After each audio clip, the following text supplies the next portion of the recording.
کھول کے پڑھا کہ بھائی میں اپنے بعد عمر بن عبد العزیز کو خلیفہ بناتا ہوں، کہ بھائی تجھے خلیفہ بنایا جاتا ہے، وہ غم کی وجہ سے اٹھ نہ سکے تو لوگوں نے سہارا دے کے مسجد کے منبر پہ بٹھایا، بیٹھنے کے بعد بڑا عجیب ایک چھوٹا سا خطبہ دیا، کہا کہ لوگوں مجھے بچپن میں علموں کا شوق تھا، میں عالم بنا، پھر اور اٹھا تو مجھے شعر و شاعری کا شوق ہو، میں شاعر بھی بنا، پھر عبد الملک کی بیٹی فاطمہ سے میں نکاح کرنا چاہتا تھا، اللہ نے یہ دولت بھی مجھے عطا فرمائی، آج اللہ نے مجھے خلیفہ بنایا، اب میں بتاؤں گا کہ حکومت کے ذریعے کیسے اللہ کو راضی کیا جاتا ہے۔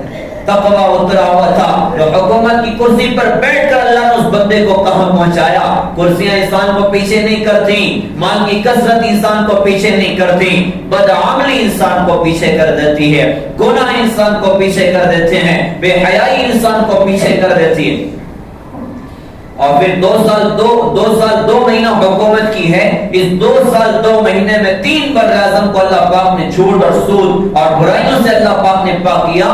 3 براعظم میں کوئی مسلمان زکات لینے والا نہیں تھا، سب زکات کے دینے والے تھے، لیکن بادشاہ کے اندر کیا تقوی اترا ہوا، کیسی عجیب زندگی۔ گھر میں آ کر بیوی سے کہا کہ فاطمہ اب مجھ پر امت کا بوجھ آ گیا، لہذا اب تیرے حقوق میں کچھ آگے پیچھے ہو سکتا ہے، اگر تو عیش والی زندگی گزارنا چاہتی ہے تو میں تجھے طلاق دیتا ہوں، تو کہیں اور چلے جا، اور اگر معاف کرے گی تو ٹھیک ہے، پھر میرے ساتھ صبر کر کے زندگی گزارنا ہوگا۔ اس نے کہا جی میں نے سکھ کے دن آپ کے ساتھ گزارے ہیں، دکھ میں چھوڑ کے آپ کو کہیں نہیں جاؤ گی، میں صبر کرنے کے لیے تیار ہوں۔ کہا پھر ٹھیک ہے، جتنا تیرے ماں باپ نے تجھے خزانے دیے یہ تیرا اپنا ذاتی نہیں، ان کا اپنا ذاتی نہیں، یہ سب امت کا مال ہے، سب بیت المال میں جمع کرو۔ سارے وہ زیورات انہوں نے اٹھا کر جمع کر دی۔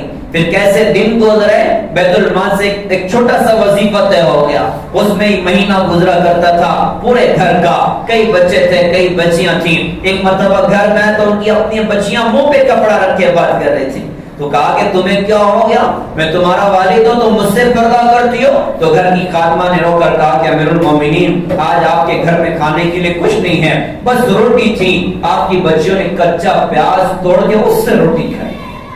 تو رونے لگے اور رو کر فرمائے کہ میری بچیوں تمہارا باپ تمہیں بہت اچھے کھانے کھلا سکتا تھا، لیکن حرام کھلا کے تمہارا باپ جہنم کی آگ نہیں برداشت کر سکتا۔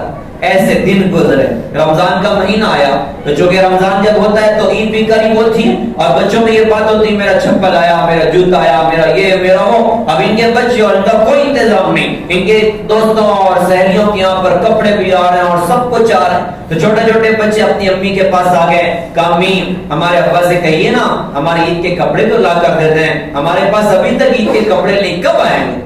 فاطمہ نے کہا ٹھیک ہے تمہارے ابا سے بات کرتی ہوں۔ جب بچے نکلے اور والد آئے تو انہوں نے کہا جی ہم تو برداشت کر لیں گے، لیکن بچوں کو کیسے سمجھائیں، بچے عید کے کپڑوں کا مطالبہ کر رہے ہیں، 3 براعظم کا خلیفہ ہو، لیکن تقوی کا وہ عالم ہے کہ پیٹ میں حرام لقمہ نہیں اترنا چاہیے، کہیں جہنم کی انگاریں مقدر نہ ہو جائیں۔ کہا کہ فاطمہ میرے پاس تو پیسے نہیں ہیں، میں کہاں سے اپنے بچوں کے کپڑوں کے انتظام کروں؟ فاطمہ نے کہا میرے ذہن میں ایک ترکیب ہے، وہ یہ کہ کام کریں آپ بیت المال سے تنخواہ ایڈوانس آئندہ مہینے کی بھی لے لیجیے، اور آئندہ مہینے کی روٹی اس کا خرچہ میں کچھ کاروبار کر کے کچھ پیسے کما کے روٹی کا انتظام کر لوں گی۔ کہا کہ تیری ترکیب تو بڑی خوبصورت ہے، جا کر اپنے خزانچی مزاحم ان کا نام تھا، فرمایا کہ مزاحم ہمیں اپنے بچوں کی عید کے کپڑے بنانے ہیں، تو ہمیں کچھ پیسے ایڈوانس اگر مل جائے آئندہ مہینے کی تنخواہ کے تو ہمارا اپنا کام ہو جائے گا۔ تو مزاحم بھی اسی زمانے کی پیداوار ہے، وہ کہنے لگے امیر المومنین آپ مجھے لکھ کر دے دیجئے آپ آئندہ مہینے زندہ رہیں گے یا نہیں زندہ رہیں گے، اگر آپ لکھ کر دیتے کہ آئندہ مہینے میں زندہ رہوں گا تو میں تنخواہ میں تمہیں ایڈوانس دے دیتا ہوں۔ رو کر فرمایا کہ مزاحم اللہ تیرا بھلا کرے، تو نے میری آخرت کو بچا لیا۔ واپس آ کر اپنی بیوی فاطمہ سے کہا کہ فاطمہ میرے بچوں سے کہہ دینا کہ تمہارا باپ تمہیں عید کے کپڑے لے کر نہیں دے سکتا۔ عید بھی آ گئی، اب عید کی نماز خلیفہ وقت ہی پڑھاتے تھے، انہوں نے نماز پڑھائی، بدن پہ پرانے لباس، اور لوگ ملنے کے آ رہے ہیں نماز کے بعد تو سب کے بدن پہ نئے نئے لباس، ان کے بچے بھی ملنے کے لیے آئے تو بچوں کے بدن پہ پھٹے پرانے لباس تھے، باپ تو باپ بھی تھے نا، باپ کی آنکھ میں آنسو آ گئے، رو کر اپنے بچوں سے کہا کہ بچوں آج تمہیں اپنے باپ سے بڑی شکایت ہوگی کہ ہمارے ابا نے ہم کو عید کا بھی کپڑا لے کر نہیں دیا۔ تو ان کے ایک بیٹے عبد الملک ان کا نام تھا، وہ آگے بڑھ کر کہنے لگے ابا جان آج ہم دکھی نہیں ہیں، آج ہم خوش اس بات پر ہیں کہ ہمارا باپ وہ باپ ہے جس نے مسلمانوں کے مال میں خیانت نہیں کی ہے، جس نے مسلمانوں کے مال میں خیانت نہیں کی ہے۔ اور اسی دن اپنی بیوی فاطمہ سے کہا کہ فاطمہ کچھ پیسے تمہارے تمہارے پاس ہیں؟ میرا انگور کھانے کو دل چاہتا ہے۔ تو فاطمہ رونے لگ گئی اور رو کر کہا کہ امیر المومنین پورا خزانہ بھرا ہے، آپ 2 درہم لے کے اس کے انگور خرید کر نہیں کھا سکتے۔ تو رونے لگے اور رو کر فرمایا کہ فاطمہ میں حرام 2 درہم لے کر میں جہنم کی آگ نہیں برداشت کر سکتا۔ آج آپ بتائیے ہمیں اپنے کاروبار میں تقوی کی کتنی زیادہ ضرورت ہے۔ آج ہماری صنعت بربادیوں کی طرف بڑھ رہی، ہمارے کاروبار میں مندی آ گئی۔ کیوں آ گئی بھائی؟ کسی کی بڑی پلاننگ ہوئی، ٹھیک ہے، پلاننگ کرنے والے تو وہ شروع سے پلاننگ کر رہے ہیں، 1450 سال سے پلاننگ کر رہے ہیں۔ آج کیوں ہم مشکلوں میں گھر گئے؟ آج کیوں ہم حالات میں گھر گئے؟ اس کی بنیادی وجہ، ان کی پلاننگ تو ٹھیک اپنی جگہ، لیکن سود کہاں جائے گا بتائیں تو صحیح۔ کاروبار میں سود ہو، کاروبار میں جھوٹ ہو، کاروبار میں خیانت ہو، مسلمان بھی سود پر کاروبار کرے تو بتاؤ تو صحیح اللہ کتنا ناراض ہوگا۔ مسلمان بھی جھوٹ بول کے سودا بیچے، بتاؤ تو صحیح اللہ کتنا ناراض ہوگا۔ مسلمان بھی جو ہے وہ دھوکہ دے، بتاؤ تو اللہ کتنا ناراض ہوگا۔ مسلمان بھی اگر اوروں کا دبائے تو بتاؤ تو صحیح اللہ کتنا ناراض ہوگا۔ اللہ کے رسول بازار میں گئے تو دیکھا کہ ایک بندہ گیہوں بیچ رہا ہے، آپ نے اندر ہاتھ ڈالا تو اندر پانی تھا، گیلا تھا۔ تو حضور نے فرمایا کہ بھائی یہ کیا ہے؟ انہوں نے کہا حضرت رات میں بارش آ گئی تھی، عذر پیش کیا، رات میں بارش ہو گئی، اندر پانی چلا گیا تھا۔ اللہ کے نبی بڑے ناراض ہوئے اور ناراض ہو کر ارشاد فرمایا کہ جو دھوکہ دے وہ ہم میں سے نہیں ہے، جو دھوکہ دے وہ ہم میں سے نہیں ہے۔ سود کے بارے میں کتنی سخت وعید اللہ کی رسول نے ارشاد فرمائی تھی۔ قرآن میں تو فرمایا کہ اللہ اس کا رسول سود کھانے والے کے ساتھ اعلان جنگ کرتا ہے، اور حضور نے ارشاد فرمایا تھا کہ جو اللہ کی لعنت کس پر؟ جو سود دے، سود پر پیسہ دے اس پر بھی، جو سود پر لے اس پر بھی، جو بیچ میں ایگریمنٹ میں شریک ہو، لکھا پڑھی میں شریک ہو، اس پر بھی اللہ کی لعنت ہے۔ اللہ کے رسول نے فرمایا کہ سود کے 70 سے زیادہ باب ہیں، سب سے ہلکا درجہ سود کا اپنی ماں کے ساتھ زنا کرنے کے برابر ہے، اور 1 روپیہ سود کا 35 زنا سے زیادہ سخت ہے۔ سب سے بدترین سود مسلمان کی آبرو ریزی۔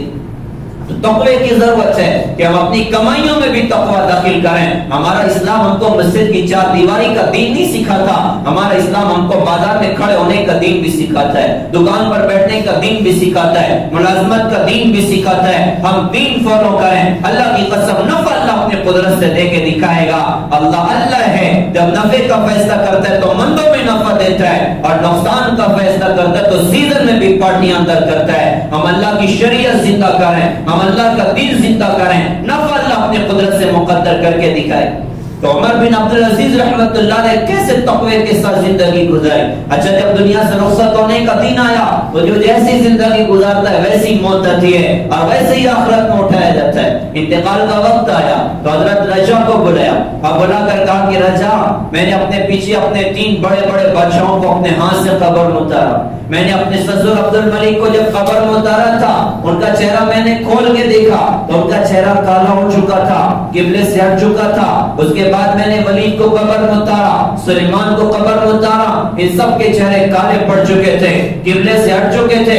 اب دیکھنا کہ میرے ساتھ کیا ہوتا ہے۔ اچھا ان کے چہرے کیوں کالے پڑ گئے؟ یہ نماز نہیں چھوڑتے تھے، یہ روزہ نہیں چھوڑتے تھے۔ سلیمان بن عبد الملک روزانہ تہجد میں 10 پارے کی تلاوت کرتا تھا، تہجد میں 10 پارے کی تلاوت کرتا۔ شاید ہمیں کوئی بندہ جو روزانہ تہجد میں 10 پارے پڑھتا ہو، سلیمان بن عبد الملک تہجد میں 10 پارے پڑھتا تھا۔ یہ بے نمازی نہیں تھے، یہ زانی نہیں تھے، یہ شرابی نہیں تھے، ایک بات تھی کہ یہ ظالم تھے۔ انہوں نے خون کی ندیاں بہائی، انہوں نے مسلمانوں کی کھوپڑیوں کے مینار کھڑے کر دیے، ظلم نے ان کو یہاں پہنچایا اور دھوکے نے ان کو یہاں پہنچایا، مال ضبط کرنے نے، مال غصب کرنے نے ان کو یہاں پہنچایا، لوگوں کا مال زبردستی چھیننے نے ان کو یہاں پہنچایا۔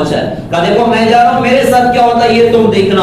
انتقال ہوا، جنازہ تیار ہوا، جنازہ لوگ لے کر چلے، قبر کے سیانے جنازہ رکھا گیا تو ایک ہوا چلی تو اس میں سے ایک پرچہ لہراتا ہوا نیچے آیا اور سیدھے آ کے ان کے سینے پر گرا۔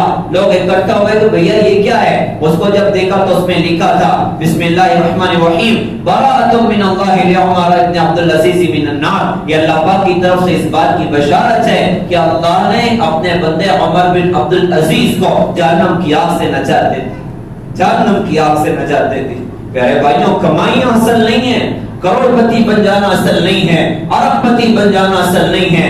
اصل یہ ہو کہ جب مرے تو اللہ خوش ہو، اصل یہ ہے کہ جب مرے تو ملک الموت بھی دیکھ کر کہ حضور کا غلام آیا ہوا، فرشتے دیکھ کے کہنے لگا کہ رسول کا غلام آیا ہوا، قبر دیکھ کر کہے کہ حضور کا عاشق آیا ہوا، منکر نکیر دیکھ کر کہے کہ اللہ کے رسول کا غلام آیا ہوا۔ یہ اصل ہے کہ ہم تقوی کے ساتھ زندگی گزاریں، دوسرے اچھے اخلاق کے ساتھ زندگی گزاریں، اسی کو سیکھنا ہے اور سارے عالم میں انشاءاللہ زندہ کرنا ہے، پورا دین انشاءاللہ سیکھیں گے، اپنے کاروبار میں، اپنی کمائیوں میں، شادی بیاہ میں، ہر جگہ انشاءاللہ ہم سارے کے سارے نیت کریں، اللہ کی شریعت کو انشاءاللہ زندہ کریں گے، دنیا اور آخرت اللہ بنا کے دکھائے گا۔ اب یہ کیسے اس پر ہم لوگ آئیں گے اور کیسے ساری امت آئے گی؟ تو دیکھو ہم تین کام کی طرف متوجہ کرتے ہیں اللہ کی توفیق سے۔ ایک بات تو یہ کہتے ہیں کہ پوری دنیا میں فتنوں کی بڑی سخت آندیاں ہیں، بڑے عجیب عجیب فتنے اٹھ رہے ہیں، بڑے عجیب عجیب فتنے اٹھ رہے ہیں۔ ان فتنوں کے شر سے بچنے کا راستہ علماء امت کی صحبت ہے، علماء امت کی رہبری ہے، ہم علماء سے جڑ کر چلیں، شادی بیاہ علماء، موت نیت علماء، کاروبار علماء، گھر کی زندگی علماء، ہر موقع پر علماء کی رہبری کے ساتھ زندگی گزاریں، انشاءاللہ فتنوں کے شر سے اللہ بچائے۔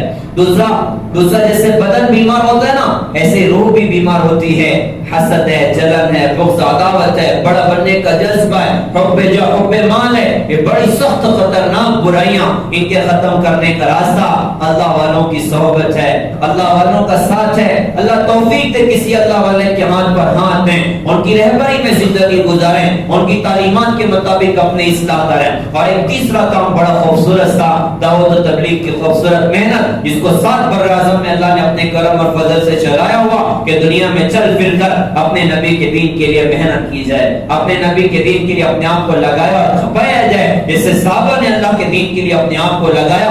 کیا خوبصورت اشعار کہے گئے تھے ہم یہ تیرے مارکاراؤں میں، خشکیوں میں کبھی لڑتے کبھی دریاؤں میں، دی اذانیں کبھی یورپ کے کلیساؤں میں، کبھی افریقہ کے تپتے ہوئے صحراؤں میں، شان آنکھوں میں نجشتی تھی جہاں داروں کی، کلمہ پڑھتے تھے ہم چھاؤں میں تلواروں کی، تو جس سے سرکش ہوا جو کوئی تو بگڑ جاتے تھے، اور تیغ کیا چیز ہے ہم توپ سے لڑ جاتے تھے، ٹل نہ سکتے تھے گر جنگوں میں اڑ جاتے تھے، پیر شیروں کے بھی میدان سے اکھڑ جاتے تھے، زیر خنجر بھی یہ پیغام سنایا ہم نے، نقش توحید کا ہر دل پہ بٹھایا ہم نے۔